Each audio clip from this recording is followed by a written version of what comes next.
الحمدللہ رب العالمین والصلاة والسلام علی سید الانبیاء والمرسلین، اما بعد۔ سورۃ البقرہ حضرت عبداللہ بن عباس رضی اللہ تعالی عنہما فرماتے ہیں کہ یہ مدینہ منورہ میں سب سے پہلے نازل ہوئی اور سورۃ البقرہ میں 40 رکوع اور 286 آیات ہیں۔ سورۃ البقرہ کو سورۃ البقرہ کہنے کی وجہ کیا ہے؟ عربی میں گائے کو بقرہ کہتے ہیں، اور اس سورت کے 8ویں اور 9ویں رکوع میں اللہ تعالیٰ نے قوم بنی اسرائیل کی ایک گائے کا واقعہ بیان کیا ہے۔ اسی مناسبت سے اس سورت کا نام سورۃ البقرہ ہے۔ اس کی بہت ساری فضیلتیں ہیں۔ جو بندہ دن کے وقت نبی کریم صلی اللہ علیہ وسلم فرماتے ہیں اپنے گھر میں سورۃ البقرہ کی تلاوت کرے، 3 دن تک اس گھر میں شیطان داخل نہیں ہوتا، اور جس نے رات کے وقت اپنے گھر میں سورۃ البقرہ کی تلاوت کی، 3 راتیں اس گھر میں شیطان داخل نہیں ہو سکتا۔ بسم اللہ الرحمن الرحیم، اللہ کے نام سے شروع جو بڑا مہربان نہایت رحمت والا ہے۔ الف لام میم، یہ حروف مقطعات ہیں جس کے بارے میں کہا گیا ہے کہ سر بین اللہ و رسولہ، یہ اللہ اور اللہ کے رسول کے درمیان ایک راز ہے جسے اللہ جانتا ہے یا اللہ کے رسول جانتے ہیں۔ ذالک الکتاب، یہ وہ کتاب ہے لا ریب فیہ، جس میں کوئی شک نہیں ہے۔ ھدی للمتقین، اس میں ہدایت ہے متقین کے لیے، ڈر والوں کے لیے، پرہیزگاروں کے لیے۔ الذین یؤمنون بالغیب ویقیمون الصلاۃ ومما رزقناہم ینفقون۔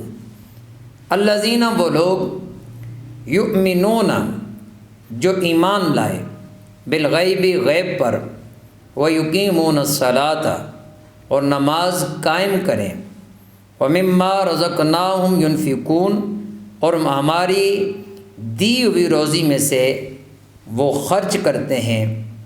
یہ اس میں اہل ایمان کا ذکر ہو رہا ہے، ان کی صفات کا ذکر اللہ تعالیٰ کر رہے ہیں کہ اہل ایمان وہ ایمان بالغیب رکھتے ہیں، اللہ کو دیکھا نہیں اس پر ایمان ہے، قیامت کو دیکھا نہیں اس پر ایمان ہے، نکیرین کو قبر میں ابھی دیکھا نہیں پر اس پر ایمان ہے کہ انہوں نے آنا ہے اور سوال کرنے ہیں۔ جبرائیل امین کو قرآن کی وحی لاتے ہوئے دیکھا نہیں پر اس پر ایمان ہے۔ یہ سب ایمان بالغیب کی اقسام ہیں۔ اور دوسری ان کی صفت ہے یقیمون الصلاۃ، وہ نماز قائم کرتے ہیں، اور تیسری صفت ہے ومما رزقناہم ینفقون، اور جو اللہ نے انہیں رزق دیا ہے اس رزق میں سے وہ خرچ کرتے ہیں۔ یہ اس میں اہل ایمان کی صفات کو ذکر کیا گیا۔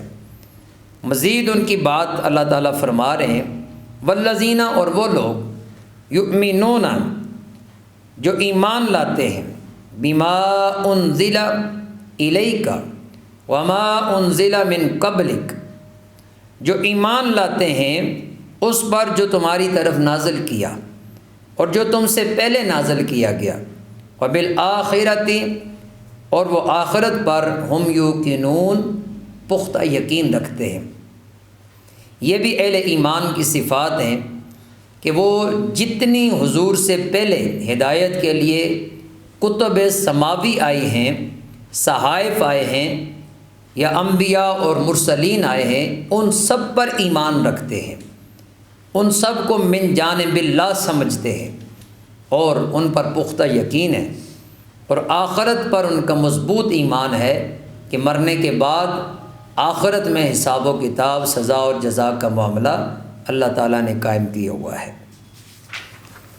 اس کے ساتھ ان کا انجام بتایا کہ جو ایمان والے ان صفات کے حامل ہوتے ہیں تو ان کا اللہ کے ہاں درجہ کیا ہے۔ فرمایا اولئک علی ھدی من ربہم، یہی وہ لوگ ہیں جو اپنے رب کی طرف سے ہدایت پر ہیں۔ وَأُولَئِكَ هُمُ الْمُفْلِحُونَ، اور یہی وہ لوگ ہیں جو کامیابی حاصل کرنے والے ہیں۔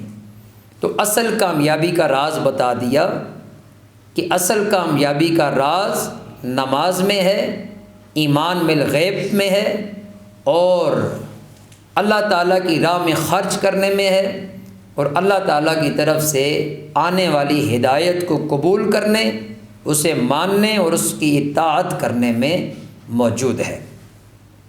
ان الذین، بے شک وہ لوگ، کفروا، جو کافر ہیں، سواء علیہم، ان کے لیے برابر ہے، اانذرتہم، آپ انہیں ڈرائیں، ام لم تنذرہم، یا آپ انہیں نہ ڈرائیں، لا یؤمنون، وہ ایمان نہیں لائیں گے۔ اب یہ کفار کی بات کی جا رہی ہے کہ جب وہ کفر میں پختہ ہیں اور کسی حوالے سے بھی ہدایت کو قبول نہیں کر رہے، تو فرمایا آپ ان کو بے شک آخرت سے ڈرائیں یا نہ ڈرائیں، جہنم کی بات ان کے سامنے کریں یا نہ کریں، کسی بھی حوالے سے آپ بات کر رہے ہیں پر وہ ایمان کو قبول نہیں کر رہے۔ اس کی وجہ کیا ہے؟ ختم اللہ علی قلوبہم، اللہ فرماتے ہیں اللہ نے ان کے دلوں پر، وعلی سمعہم، اور ان کے کانوں پر، وعلی ابصارہم، اور ان کی آنکھوں پر، غشاوۃ، پردہ ہے، دلوں پر مہر ہے، کانوں پر مہر ہے، اور آنکھوں پر اللہ نے پردے ڈال رکھے ہیں، وَلَهُمْ عَذَابٌ عَظِيمٌ، اور ان کے لیے بہت بڑا عذاب ہے۔ تو اس وجہ سے وہ ایمان کو قبول نہیں کر رہے۔ تو جو اہل ایمان ہیں، اللہ نے ان کو حضور کا امتی بنایا ہے، اور قرآن پر ان کا ایمان ہے، اللہ پر ایمان ہے، رسول اللہ صلی اللہ علیہ وآلہ وسلم پر ایمان ہے، فرشتوں پر ایمان ہے، اللہ کے انبیاء اور مرسلین پر ایمان ہے، اور اس کے علاوہ کتب سماوی پر ایمان ہے، وہ اللہ کا شکر ادا کرے کہ اللہ تعالیٰ نے انہیں اس نور ہدایت پر اللہ تعالیٰ نے رہنمائی فرمائی اور انہیں گامزن کیا ہوا ہے، اور دعا کریں کہ اللہ تعالیٰ اس پر استقامت عطا فرمائے۔